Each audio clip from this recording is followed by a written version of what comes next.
In this video I'm going to show you how to easily type the pound symbol on your iPhone. Be sure to wait until the very end so you don't make any mistakes. Let's get started. First, we need to open any app where you can use the keyboard, such as the Message app. Once you are in that app, tap on the text field to bring up the keyboard.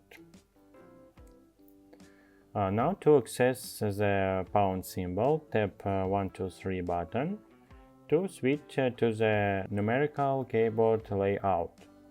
Here you can enter numbers if needed. Look for the button with the dollar sign instead of tapping it once, which would insert the USD symbol. You need to long press that button. When you long press, a menu with extra options will appear. You can slide your finger left or right to find the pound symbol.